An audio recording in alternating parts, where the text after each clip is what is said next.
Bonjour à tous. J'ai une amie, toujours la même, qui m'a envoyé une petite histoire, si on peut appeler ça comme ça. C'est une personne qui vit seule, apparemment, d'après ce que j'ai compris, qui s'adresse au bon Dieu, à Jésus par exemple. Elle lui demande de l'aide, et elle s'explique comme elle peut. Et Jésus lui répond après. Viens, Seigneur Jésus, viens, je te fais cette prière pour toi qui sondes les cœurs et les reins.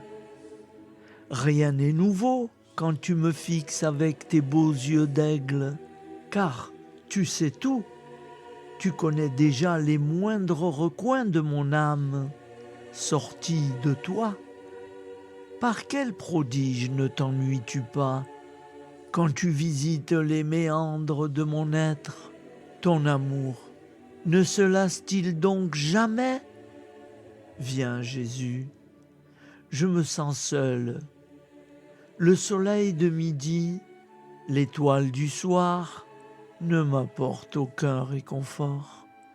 Je n'ai plus d'amis, je suis comme un arbre en automne, une maison froide et vide, une vague échappée de la mer.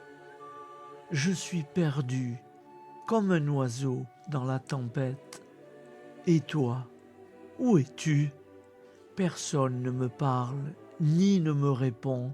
Tout est calme et fatigué, comme après un orage.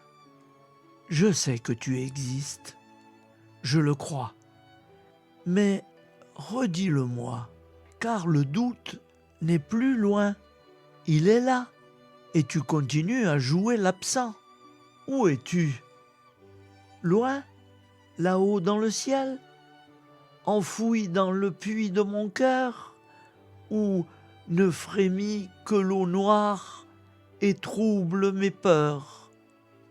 Alors Jésus répond, mon enfant, comme tu es exigeante, comme tu me fatiguerais si je n'étais pas Dieu. N'as-tu donc rien compris? N'aurais-tu pas assez prié, assez médité? Que reçois-tu dans ton cœur quand tu communies? Tu m'appelles mon Dieu, mon Sauveur, et je le suis. Mais je suis aussi le solitaire du désert, qui affronta Satan après être resté 40 jours sans manger. J'avais si faim que j'aurais avalé des pierres.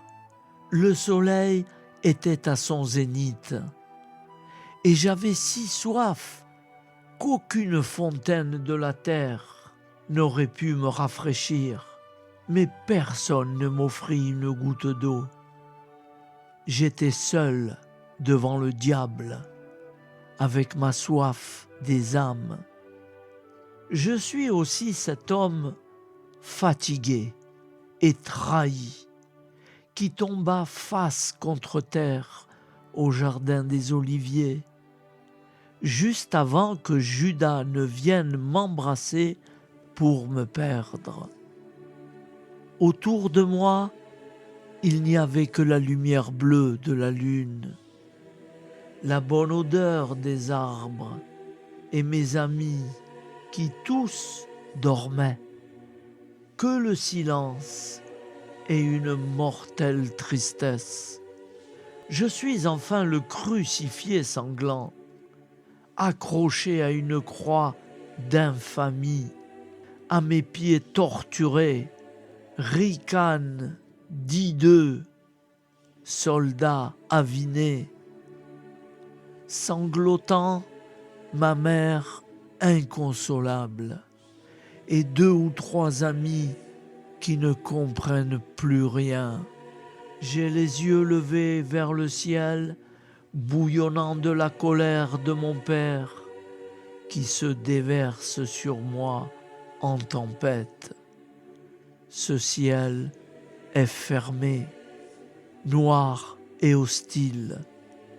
Je suis seul, abandonné, toi qui me dis souvent je t'aime, ne veux-tu donc pas partager avec moi maintenant une petite goutte de cette coupe amère? Et voilà, cette histoire se termine comme ça.